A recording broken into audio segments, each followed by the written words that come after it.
어쨌든 그게 주제였으니까. 암이 일어나는 원인. 자, 뭘까요? 똑같이 들어갑니다. 방부제.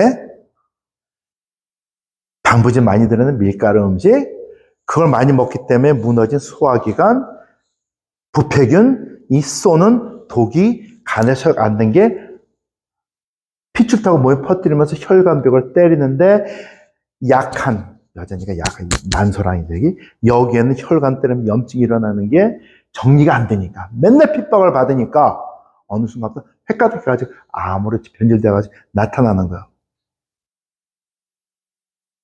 그럼 우리가 먼저 해야 될 게 뭐예요? 방부제, 부패, 이것부터 먼저 해야지 돼요. 암. 자, 근데 많은 사람들이 암을 얘기할 때 유전자 얘기를 합니다. 표적 항암제 얘기를 합니다. 그죠? 근데 문제가 여기 있어요. 그러니까 유전자 문제 있는 사람들은 암에 걸린다는 개런티가 있는 게 아니고 유전자 문제가 없는 사람들과 비교했을 때 확률적으로 높다는 얘기지 절대적이 아니라는 거예요.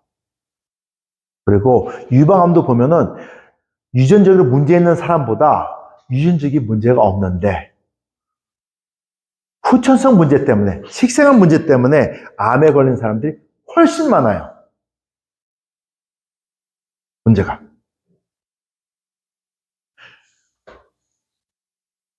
유전자가 잘못돼도 다스리면서 건강하게 그냥 오래 사신 분이 계시는가 하면 아무 문제가 없는데도 젊은 나이에 빽가닥해가지고 유방암으로 고생하고 난소암으로 고생하는 분들이 많다는 거예요. 그럼 병원에 가면 유전자 검사 어쩌고 하는데 겉폼은 멋있어. 근데 실제 가치는 없어요. 자, 요즘에 제일 많이 돈을 버는 항암제가 헐세틴입니다. 유방 표적 치료제. 그러니까 제약 시장의 거의 50%를 그게 번대나 그래요. 근데 자, 암 환자 중에 반은 남자고 반은 여자입니다. 그러니까 50%는 뛰어야 돼요. 근데 이게 전체 암 환자 따지는 게 남자 여자 통틀어서 말하는 거니까.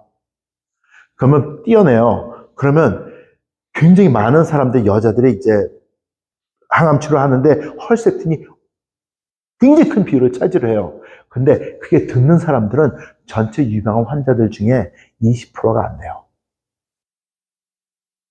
근데 이 20%라는 그러면 나머지 80%는 그것과 상관없는 사람도 유방암 걸린다는 얘기죠. 그죠? 그 다음에 20%라고 했을 때 그게 유전자 문제 있는 사람들 다 듣느냐? 한 25%밖에 안 들어요. 그게 아니란 얘기예요. 왜? 문제는 딴 데 있기 때문에. 뭐죠? 방부제, 부패균, 독정리, 이게 문제예요. 이거 정리면 상관이 없다는 얘기예요. 이해되시죠? 그렇게 하셔야지 돼요. 난소암도 마찬가지입니다. 자, 이제 너무 쉽죠. 근데 유방암도 종류가 많잖아요. 근데 원인이 똑같아요. 그냥 어디로 가는 혈관, 어느 종류 혈관이 다른 데보다 약해가지고 먼지 염증이 일어나가지고 근처에 있는 장기세포가 얻어맞아가지고 변질돼가지고 암세포로 변질됐느냐 그거 따지는 거지. 어? 병원에 가면 뭘 합니까? 피 검사하고 엑스레이 찍고 MRI 찍고 그 다음에 조직 검사를 해요. 그죠? 근데 문제가 여기 있어요. 암세포가 성장하게 되면은 암세포라는 걸 정상세포가 알기 때문에 막을 칩니다. 보호막을 쳐요. 살기 위해서. 근데 한국에서 보험공단에서 돈이 나오려면은 조직검사를 할 수밖에 없어요. 법적으로. 만들어놔가지고 구멍을 딱 뚫어요. 그러면은 암세포가 탁 튀어나오면서 그때 전이가 시작이 돼요. 가만히 있으면은 될 텐데 건드려가지고 구멍 뚫는 순간 암세포가 튀어나오는 거예요. 그러면 조직검사를 받아야 되겠습니까? 안 받아야 되겠습니까? 안 받아야지 돼요. 근데 그래야지 돈이 돼요. 그래야지 의사가 돈을 벌고 그래야지 보험공단에서 돈이 나오고 그럽니다. 근데 그거는 여러분들이 결정하시는 거예요. 나 끝까지 안 받을래 하면 안 받을 수 있으니까 조직검사 안 할래. 근데 나는 돈 내기 너무 아까워. 공짜로 해준대. 그러고 거기다 내 목숨을 맡고 싶으면 하세요. 근데 저는 안 해요. 저 식구들도 하지 말라 그러고. 그 돈 아끼는 바야 목숨보다 목숨 더 귀하지. 하여튼 건드리는 순간에 암세포 터져 나오니까. 자,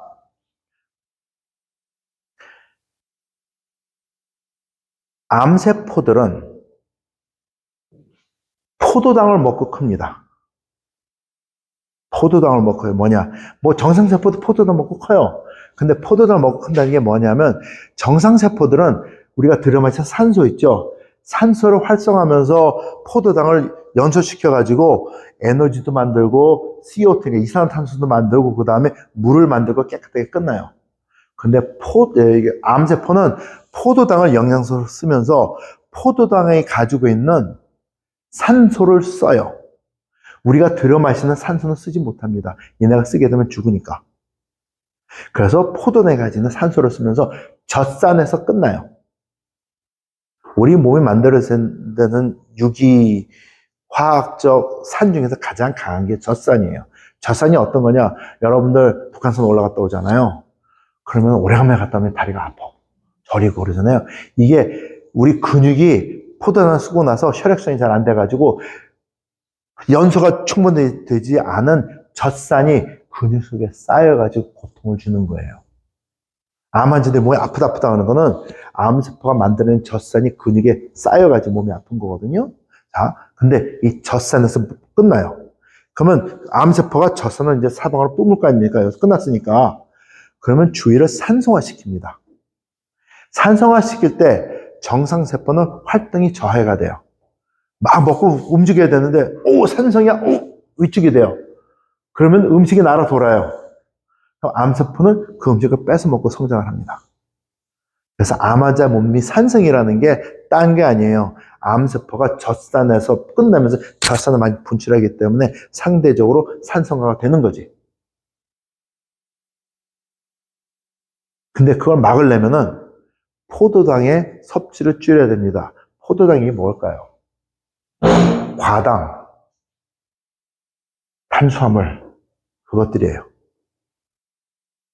포도당의 그 구조가 얽히설키 되면서 만들어내는 게 탄수화물이고, 그 다음에 두 개가 붙으면서, 그게 이제 이렇게 구조가 조금 바뀌면서 과당이 되는 거거든요. 요것들을 그러니까 암세포는 엄청 좋아가지고 먹고 큽니다. 자, 그러면 암 환자다 그러면 무조건, 그러니까 어느 암 환자는 상관이 없어요. 유방암이건, 뭐, 여기암이건, 대장암이건, 탄수화물 쭉 끊어야 돼요. 그러고 해야 돼. 그래야지 이제 세포가, 그러니까 암세포가 음식이 줄어드니까 이제 활동이 저하되거든요. 그렇게 됩니다. 근데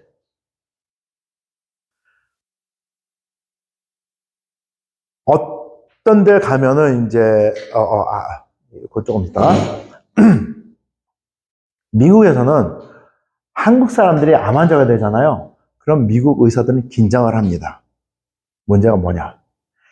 한국 사람들은 암이라는 판명을 받기 전까지 고기를 엄청 좋아해요. 구워 먹고 삶아 먹고 구워 먹고 막 이래요. 볶아 먹고. 근데 암 환자가 판명이 딱 되면은 고기를 딱 끊어요. 그래가지고 순식간에 채식주의자로 변해. 근데 채식을 어떻게 먹어요? 신선하게 그냥 먹으면 되는데 전부 끓는 물에 데쳐가지고 딱 짜가지고 영양실조 걸리게 만들어가지고 그걸 먹어요. 그러니까 암세포와 싸울 힘이, 세포 힘이 순식간에 줄어들어. 그래가지고 영양실조로 눌려가지고 기력이 없어서 죽어요, 한국 사람들은. 암 환자들은 단백질 섭취를 많이 해야 돼요. 정상세포가 살려면은 탄수화물 섭취보다 단백질 섭취가 많아야 됩니다, 상대적으로. 그래야지 세포가 힘을 써요. 세포를 움직이게 하는 거는 세포 안에 있는 효소들이에요. 근데 이 효소들을 애들이 뭐로 만들어져 있느냐? 이 효소가 단백질 덩어리예요. 수천 가지 단백질을 막 움직이면서 하는 거거든요. 그게 단백질이에요. 그게 뭐로 만들어져요? 우리가 먹는 단백질, 그 단백질, 거기 있는 아미노산이에요. 그게 있어야지 세포가 살아납니다. 그래서 고기 섭취를 많이 하셔야지 돼요. 근데 암 환자들은 한국 사람들 고기를 어떻게 먹습니까? 숯불에 구워 먹는 거 좋아해요. 그것도 아주 맛있게 육즙에 팍팍 흐르는 걸로. 자, 저도 고기 좋아합니다. 미국에서 고기를 좋은 거 먹으려면은 기름기 없는 거 찾느라 고생을 많이 해야 돼요. 근데 한국에 오면은 고기 찾기가 너무 쉬워. 기름 많은 거는 한국 사람이 다 사 먹어버리거든. 그래가지고 너무 그냥 와 퀄리티가 너무 좋은 거예요 저희는. 근데 문제가 여기 있어요. 자, 고기가 어디서 나옵니까? 소, 돼지, 닭, 오리 그런 것들이잖아요. 고기. 한국 사람들은 맛의 문화가 너무 발달해가지고 기름이 잘잘 흐르고 있어야지만 입이 맛있어, 즐거워요. 근데 그냥 먹는 것보다 숯불에 태워 먹으면 더 맛있어 이게. 그래서 광고할 때 고기를 딱 하고 소고기, 돼지고기 딱 해가지고 딱 익히면은 위아래 시커멓게 탈락말락하게 딱 만들어가지고 탁 씹을 때 육즙이 탁 터지는데 육즙이 뭡니까? 그거 내가 그냥 기름 도구가 아니에요. 탁 가지고 고소한 맛 그걸 즐겨요. 근데 고기를 그렇게 먹으면 큰일 나요. 왜냐? 소, 돼지, 닭, 오리 키울 때 이렇게 양식을 하니까 돈 주고 키우는 거니까 질병이 찾아옵니다. 그러면 죽으면 안 되잖아요. 그래서 항생제를 줍니다. 근데 이 항생제를 준 이유가 질병에 걸리지 말라고 주는 건데 아시다시피 근데 무엇이 질병을 오게 합니까? 여기는 부패균이 질병을 줘요. 똑같은 부패균이. 자, 그러면 결국은 항생제가 하는 건 뭐예요? 질병 중에는 박테리아 성장 억제하는 거예요. 바이러스 말고 박테리아. 그게 이제 항생제니까 줍니다. 근데 이 항생제가 지방성이에요. 기름에 녹아요. 그래서 주잖아요. 그러면 전부 기름이 다 들어가 박혀요. 질병이 또 찾아. 기름 박히는 거 갇혔기 때문에 그냥 쌓여 있는 거예요. 그냥 질병이 또 찾아와. 항생제 한 방울 또 줘. 그러면 처리한다면 나머지 전부 지방에 가서 또 써요. 결국은 지방은 항생제 덩어리라는 얘기예요. 근데 우리는 그걸 먹어요. 자, 고기를 구워 먹습니다. 흡수를 구워요. 단백질을 태우게 되면 벤조파이렌이라고 하는 발암물질이 나와요. 그러면 고기를 먹는다고 고기를 태울 때 발암물질을 먹고 단백질 섭취 조금 하고 그다음에 우린 항생제를 먹는 거예요. 기름에 박혀 있는 거. 항생제가 하는 건 뭐예요? 우리 부패균을 평준시킬 거 아닙니까? 그러면 단백질 조금 섭취하기 위해서 발암물질 먹어, 항생제 먹어, 정리 안 돼? 어떻게 돼요? 아파야지. 그래서 고기 드실 때는 항상 수육을 해서 드셔요. 누구는 그러더라고요. 세미나를 하는데, 저는 오리고기를 너무 좋아해요. 오리고기에 부푸아 지방이 많아가지고 몸에 좋대요. 그러잖아요. 근데 좋아요. 근데 그렇게 부푸아 지방 많이 먹고 싶으면 올리브 오일 드세요. 오일 먹지 말고. 거기 항생제가 많으니까. 그럼 냄새 노린내 나잖아요. 그것도 맛있다고 먹어. 아니에요. 기름 다 빼셔야지 돼요. 자, 여기 교회 다니시는 분이 얼마나 많은지 모르겠지만, 성경에는 이런 얘기가 있어요. 하나님이 제사 지낼 때 소를 잡아가지고 기름은 다 각을 떠가지고 나한테 번제로 드리라고 해요. 태워버리라는 얘기예요. 그리고 살코기만 큰 솥에 담아가지고 삶아요. 그래가지고 쇠꼬챙이를 쫙 찍어가지고 건져난 수육만 먹었어요. 근데 이게 맞는 방법이에요. 우리 현대사, 우리에게도 수육으로 드셔야지 돼요. 그러니까 수육을 하면은, 서걱 삶아가지고 기름 뽑은 다음에 서걱서걱 썰어가지고 새우젓 딱 쳐가지고 고추장에, 상추 싸먹고 이렇게 해가지고 먹어야 되는 걸 상상을 하시는데 꼭 그렇게 안 드셔도 돼요. 다시 요리하시면 돼요. 그 대표적인 음식이 갈비찜, 그 다음에 궁중 불고기, 그런 거 아닙니까? 그런 식으로 할 수 있어요. 기름 다 빼고 기름이 필요하다고 하면은 그러면 올리브오일 치세요. 확실한 거니까 그렇게 해도 맛을 다 낼 수 있어요. 저도 요리를 하니까 압니다. 해본 거니까 그렇게 하셔야 돼요. 그래야지만 우리 몸을 건강하게 지킬 수가 있어요. 그 다음에 암 환자가 하지 말아야 될 거, 오전에만 과일을 드세요. 오전에만. 오후에는 절대 과일 드시지 마시고, 오후에부터. 또 밤에는 절대로 과일 먹으면 안 됩니다. 왜? 과일에 뭐가 있어요? 왜 달죠? 과당이 있습니다. 과당은 그냥 흡수가 돼요. 그래서 과당이 그냥 흡수가 되면은 첫 번째, 당 수치가 쫙 올라갑니다. 그러면 췌장이 핍박을 입어요. 인슐린 만들어내야 되니까. 왜냐면 과당과 포도당은 우리 몸의 세포들에 쓴 독이에요. 그래서 빨리 흡수해가지고 에너지를 써야 돼. 그냥 남아있으면 큰일 납니다. 근데 또 피 속에 과당과 포도당이 많게 되면은 그걸 먹고는 박테리아가 엄청 좋아해요. 그래가지고 다 성장을 합니다. 그러면 그걸 처리하기 위해서 우리 면역세포가 싸워야지 돼요. 그럼 면역 기능이 뚝 떨어집니다. 그러면 암세포와 싸울 힘력이 뚝 떨어져요. 그런데다가 또 데쳐가지고 꼭 짠 영양소 없는 거 먹었잖아요. 힘도 없는데 거기에 에너지 다 써요. 그럼 우리 몸이 암과 싸울 수가 없어요. 회복할 수도 없어요. 그냥 목숨만 유지하고 있지. 그렇게 돼요. 그래서 그 다음에 또 피가 끈적끈적해지면서 면역 기능이 뚝 떨어져요. 그러면서 피가 산성으로 변합니다. 포도당 자체가 약간 산성이기 때문에. 그러면은 우리 몸이 어떻게 되겠어요? 암세포가 큰일 나죠.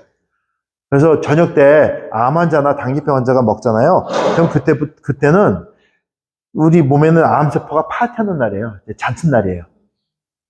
그렇게 하는 거 아니에요. 절대로. 그래서 무조건 끊어야 됩니다. 어느 종교단체에서는, 과일을 먹어야 된다, 과일을 먹어야 된다, 이런 얘기를 많이 해요. 근데 옛날에 이런 일이 있었어요. 환자 한 분한테 전화가 왔습니다. 암 환자가. 선생님 도와주세요. 제가, 어떻게 도와드릴까요? 했더니, 저는 대장암 사기입니다. 말기라고 합니다. 얼마 못 쓴다 그러는데, 박사님은 고견을 듣고 싶어서, 낳고 싶어서 전화했습니다. 그래요. 그렇습니까? 해가지고 식단을 여쭤봤어요. 식단 알려 주세요. 했더니, 아침 식사는 일어나가지고 두부 한쪽에다가 브로콜리 삶은 한쪽에다가 멸치 조금 해다가 이렇게 해서 먹습니다. 샐러드랑 이렇게 먹어. 굉장히 잘 먹는 거예요. 점심은 어떻게 드세요? 뭐 별다른 거 없어요. 근데 거기에는 저녁에는 생선 한 조각을 먹에다가 이렇게 미소국 끓여가지고 이렇게 먹으면 하고 저녁은 어때요? 뭐 점심 때랑 비슷한데 거기에다가 저녁이니까 뭐를 또 먹는다고 이렇게 얘기를 해요. 가만 보니까 이렇게 먹고 암 환자가 될 수가 없어요. 그래서 이게 아닌데 내가 뭐 잘못하고 있었나 하는데 사람이 전화를 하면서 먹잖아요. 뭐를 그러면 먹는 게 느낌이 와요. 그래가지고 선생님 저한테 이 식단 말씀해 주셨는데 혹시 전화하시면서 뭐 식사하시는 거 있어요? 식사요? 아닙니다. 저는 과일 먹습니다. 그래요. 과일이요? 그래서 과일은 왜 식사로 여쭤봤을 때 말씀 안 해주셨어요? 했더니 어떻게 과일이 식사가 됩니까? 저는 박사님 신토부리가 뭔 줄 알아요? 이게 신토부리라는 게 한번 설명해 주는 거예요. 사시사철 최고로 가장 맛있는 과일을 최고치를 제일 달콤 맛있는 걸 비싼 걸 사다가 아침에 일하면서 손 제일 먼저 가는 게 과일이고 자기 전에 제일 마지막에 손 넣는 게 과일이라는 거예요. 그래가지고 그랬어요. 선생님 과일 끊으십시오. 원인 찾았습니다. 과일 끊기 전에는 암 절대로 다스릴 수 없습니다. 이쁜 목소리가 변해요. 저한테 이렇게 고분고분 말씀하시면 당신이 뭔데 나한테 이 먹지 말래. 내가 안식교인으로서 내가 30년 넘어가지고 유명한 사람들이 이렇게 먹으라는데 막 괴물 소리죠. 변해요. 확 가득 놀라가지고 당신 내 주치의가 아닌 이래 해가지고 막 소리 지르고 전화를 끊었어요. 무서워라. 생각없이 근데 옥사게 목소리 확 변해가지고 근데 몇 달 있다가 소문 들으면 돌아가셨어요. 이분은 원인이 그거였어요. 다 좋은데 과당을 못 따르는 거예요. 이게 암을 키운 거예요. 그것만 고쳤어도 사셨을 거야. 진짜로. 그렇게 과당이 치명적입니다. 한 번은 그러니까 소문 듣고 부모님이 찾으셨어요. 아빠도 국민학교 선생님이고 한국 사람들이에요. 엄마도 국민학교 선생님인데 미국에서 태어난 완벽히 2세예요. 그러니까 한국말 못해요. 인사 정도밖에 못해. 근데 자기 딸이 암에 걸렸다는 거예요. 혈액암. 그러니까 림프암에 걸렸다는 거야. 림프암에서, 그래요. 앉혀놓고, 그래요. 그러면 얘기 다 듣고서, 너무 안타까운데, 사진을 봤더니 요즘 잘 나가는 제니 있죠? 블랙핑크, 제니. 그렇게 생겼어. 엄청 이쁘게 생겼어요. 마음에 드는 게, 야, 이런 애가 며느리 들어오면 진짜 기똥차겠다. 딱 느낌이 그래. 근데 암 환자예요.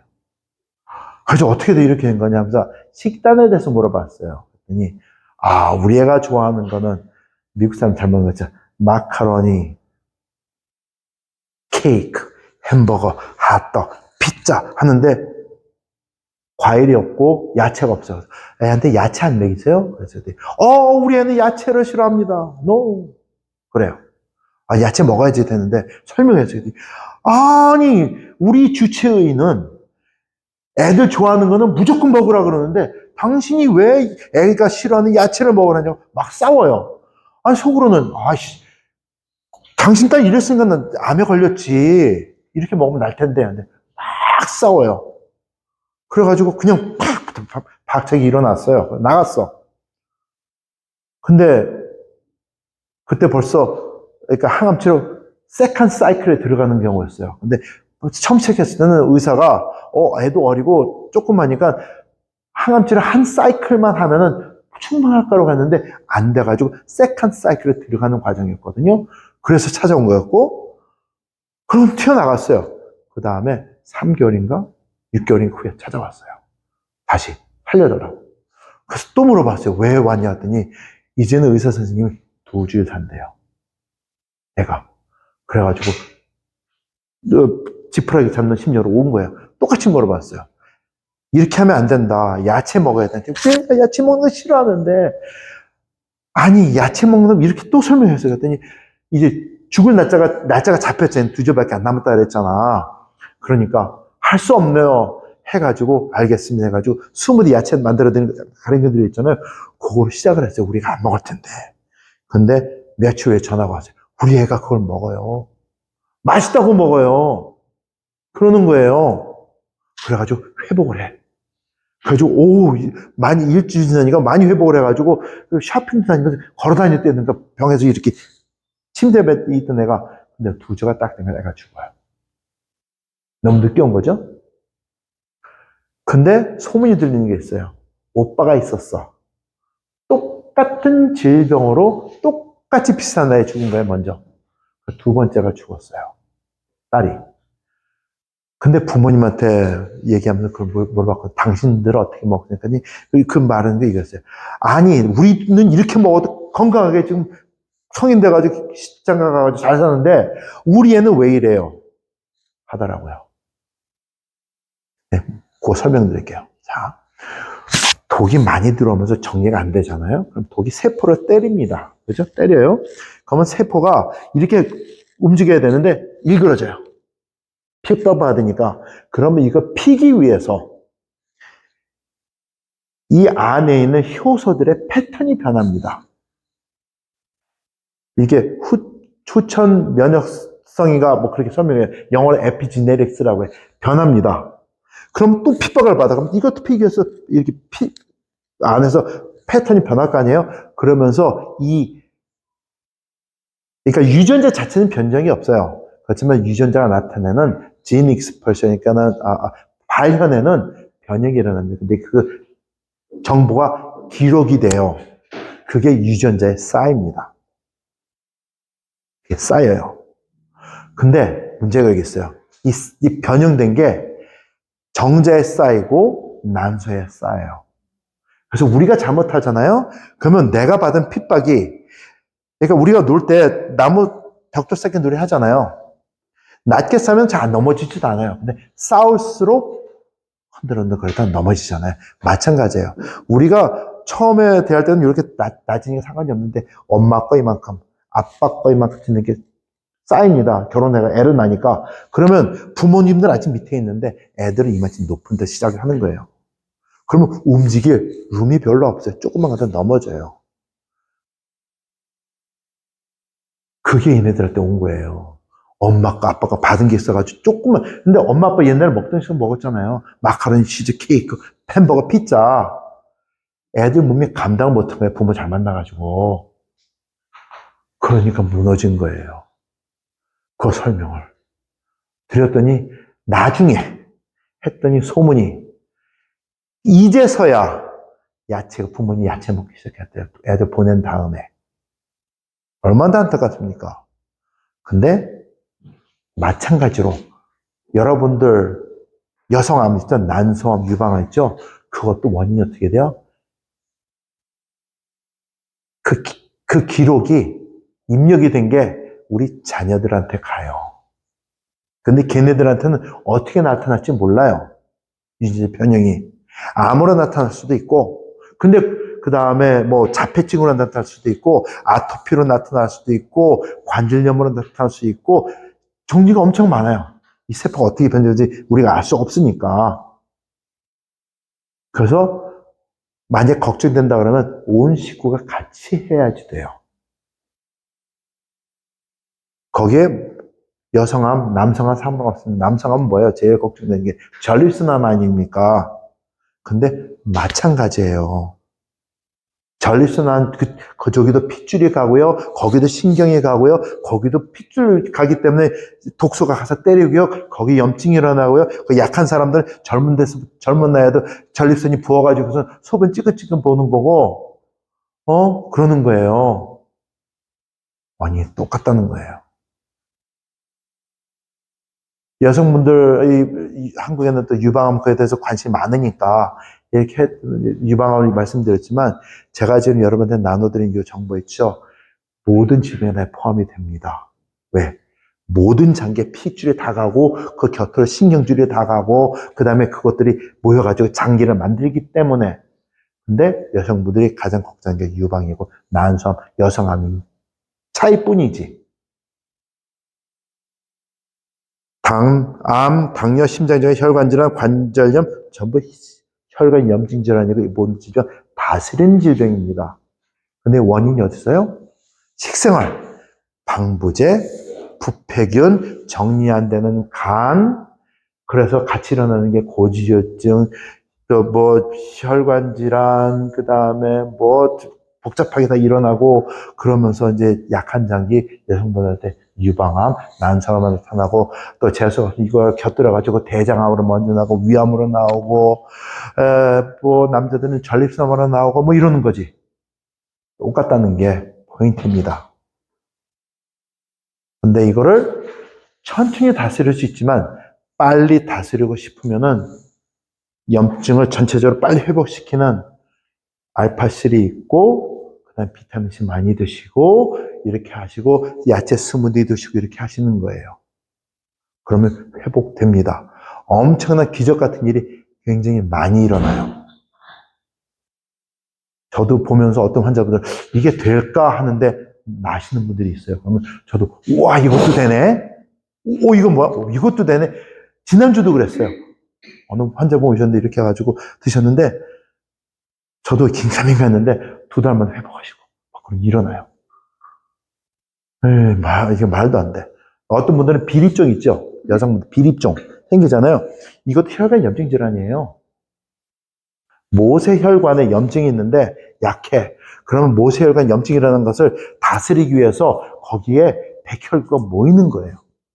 혈관을 보호하기 위해서 감싸요. 그러니까 전자해밍으로 찍어보면은 모세혈관이 있고 그제 이 점점이 림포사이트라고 하는 백혈구가 모여요. 두껍게 악화될수록 염증 수치가 올라갈수록 염증치 때려버리면 백혈구가 필요 없으니까 풀려요. 근데 사람들은 그거 짜봐. 삐뚤 나왔으니까 그럼 허옇게 나오잖아요. 이게 기름인가 이게 뭐 고름인가 그러는데 고름 아니에요. 그냥 백혈구예요. 그냥 몰려 있는 백혈구. 그거 짠 거예요. 그런 것도 그게 뭐예요? 혈관 염증 질환이에요. 그런데 알파C를 먹게 되면 또 좋은 거 하나. 혈관벽을 부드럽게 해줍니다. 건강하게 해줘요. 그러면 열심히 하면은 염증만 없어지는 게 아니고 혈관도 좋아지니까 몸 전체가 좋아져요. 거기에다가 스무디 먹고 비타민C 많이 먹고 하잖아요. 그러면 젊어져요. 엄청 젊어집니다. 자, 한 가지만 더 말씀드리고, 두 가지만 더 말씀드릴게요. 네, 질문하겠습니다. 나눠주 시작하면은, 시작하면 한 5시간도 해요, 그냥 제가. 근데 지금 막 줄여가지고 이렇게 해야 되는 건데, 자, 여러분들, 남자, 여자 할 거 없이 회는 들지 마세요. 회. 한국 사람들 중에 회, 육회, 생선회, 초밥 드시면 안 돼요. 왜? 자, 한국 사람들 중에 췌장암 환자나 담도암 환자들 엄청 많습니다. 이거 뭔지 아세요? 회 때문에 그래요. 일본에도 췌장암, 담도암 환자 엄청 많아요. 근데 거기는 워낙 옛날부터 역사적으로 많기 때문에 그 사람들은 얘기도 안 해요. 자, 그리고 일본 사람들은 회를 먹어도 요만큼씩 먹어요. 한국 사람은 이렇게 놓고 먹어요. 근데 여기에는 살을 파먹고 다니는 기생충이 있어요. 그러니까는 그러면 회에 기생충 하면 사람들이 간디스토마 하는데, 간디스토마는 묻지마는 종류 중에 한두 개고 우리가 모르는 기생충도 엄청 많아요. 그러니까 어떤 사람은 심해에 있는 생선에는 심해기 때문에, 압력 때문에, 수압 때문에 기생충이 안 자라고 뭐 온도가 낮아서 기생충이 없고 있다 소리 하는데 그거 거짓말이에요. 자기가 검사 안 해봤으니까. 기생충 엄청 많아요. 찌꺼기가 전부 해양 밑으로 갈았는데 그거 먹고 크는 건데 왜 기생충이 없어요? 그 기생충이 조금 해가지고 수압이 안만 높아도 죽지 않아요. 낮아도 안 죽고 높아도 안 죽어요. 근데 요게 살 속에 사는 거 아닙니까? 근데 회를 우리가 현미경으로 보고 여기는 기생충이 많고 이거 적고 검사하고 먹는 게 아니에요. 그냥 먹는 거지. 그러니까 누구는 그래요. 민물고기는 기생충이 많은데 바닷고기는 괜찮아요. 하는데, 민물고기 죽어가서 어디로 떠내려갑니까? 바다로 떠내려가잖아요. 그럼 누가 먹어요? 생선이 먹지. 많아요. 그리고 숭어 알잖아요. 숭어 바다에서만 삽니까? 민물도 왔다 갔다 하잖아요. 그건 어떻게 처리하려고? 근데 먹어요. 아니에요. 먹는 거 아니에요. 근데 이게 들어가면은 뚫고 장을 뚫고 해가지고 간으로 갑니다. 간에 가게 되면은 천국이에요. 얘네들한테는. 왜? 간에는 근육이 없잖아요. 영양소 덩어리예요. 우리 몸에서 가장 영양소가 높은 데가 간하고 뇌예요. 근데 간에 가잖아요. 간에 들어가면 천국이야. 그럼 얘는 그거 먹으면서 다 다녀요. 새끼는 그러니까 알을 까요. 알은 이제 핏줄 해가지고 번식하고 다니다가 죽어요. 그러면 얘를 간이 살기 위해서 얘네가 지나간 길은 염증이 일어나는 거고 가다가 죽은 데는 석회로 감싸버려요. 살기 위해서. 그게 쌓입니다. 많이 먹을수록 쌓여요. 그러다 어느 순간에 밸런스가 깨지면서 간이 까닥해요. 그럼 뭐가 일어나요? 간경화? 일어날 거 아닙니까?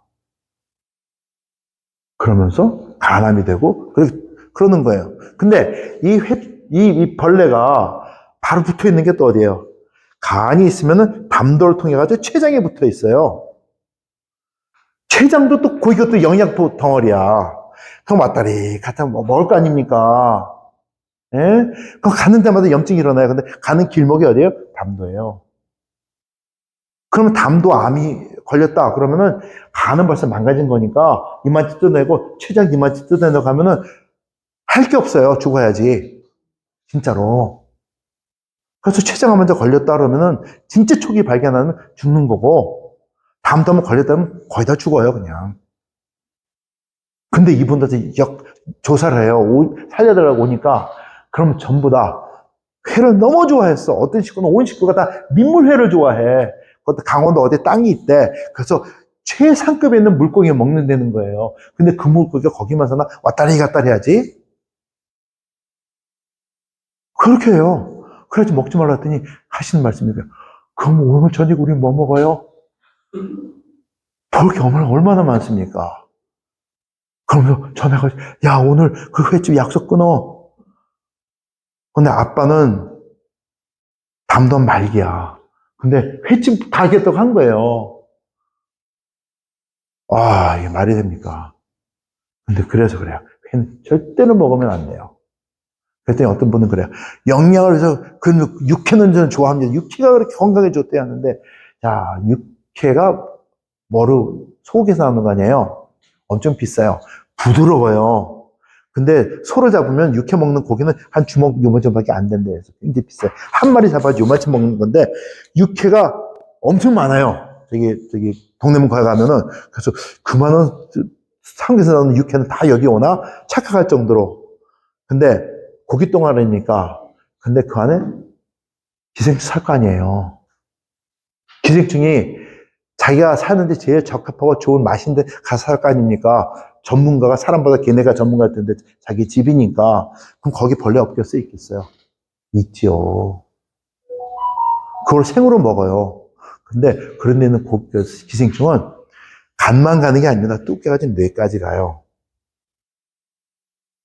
그래서 그거 고기 삶아 먹어 잘못된 사람 이거 사진 찍잖아요. 그러면 뇌 속에 구멍이 뻥뻥해서 근데 그 안에 회충이 이렇게 말라가지고 죽어가지고 석회화된 것들이 보여요. 뻥뻥뻥뻥뻥. 끔찍합니다. 남아메리카에서 온 사람들 그런 질병인 사람 많아요. 걔네는 고기를 진짜 육회같이 그렇게 엄청 많이 먹어야 되니까 한국 사람도 먹는 것보다 더 많이 먹으니까 그래요. 하여튼 회는 절대로 먹으면 안 됩니다. 자, 마지막 거.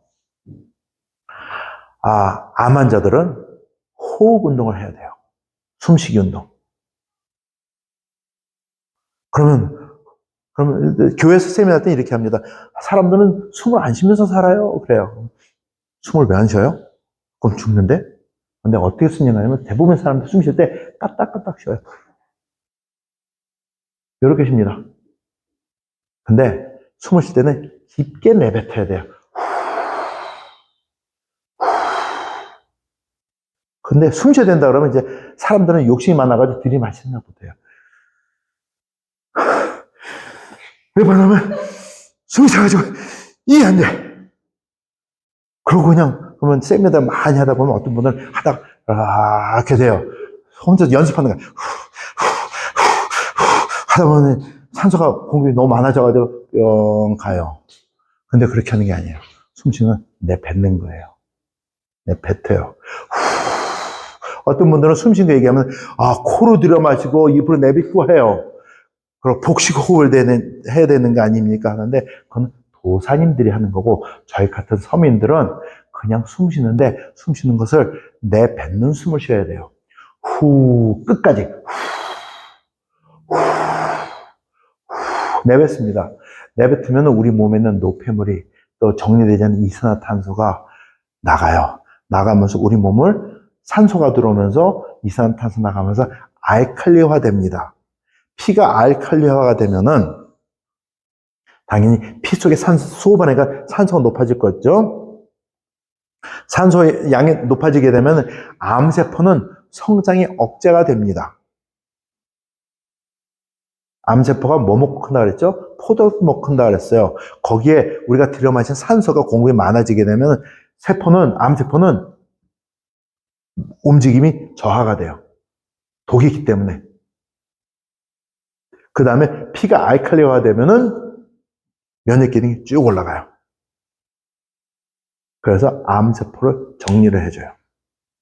성장 억제하면서 정상세포를 활성화시키니까. 숨 쉬는 것만 열심히 6개월 해가지고 암 초기 환자가 낫는 걸 봤고요. 당뇨병 환자가 회복되는 걸 봤고요. 피부가 좋아지는 걸 봤고요. 염증 환자가 회복되는 걸 봤고요. 그래요. 그러면 그때 운동하는 방법이 있어요. 앉아가지고 좋아요. 근데 5분을 못 합니다. 걸으면서 하셔야지 돼요. 걸으면서. 그래서 운동하라는 거는 나이가 들고 환자들은 운동하라는 게 내가 이거 막 움직이고 이게 아니고 숨 쉬는 게 운동이에요. 근데 숨을 30분, 1시간 쉴 수 있어야지 돼요. 이걸 할 수 있게 해주는 게 걷는 거예요. 그래서 걸으면서 황사국은 고위험액은 상관없어요. 별로 상관이 없어요. 왜? 염증은 역시작되는 거기 때문에 중국에서 지금 황사로 그러니까 미세먼지를 쏴야 돼도 그냥 매스크하고 뱉으면서 걸어요. 1시간씩 아침 저녁. 힘들면 30분씩이라도 걷게 되면은 우리 몸이 회복을 하는데 특히 여자분들은 지금부터 10년 전, 20년, 30년 전 높은 빼딱구도 신고 얇은 치마 입고 명동에 딱 다니면 남자들이 그냥 이렇게 쳐다볼 그때 있죠? 다 겪어본 거 다 그랬을 텐데 그때를 상상하면서 걸어 다녀요. 걸으면서. 그때 상상만 하면서. 그러면은 걸으면서 호흡을 하면 우리가 걷는 자세가 그렇게 변합니다. 몸이 체형이 바뀌어요.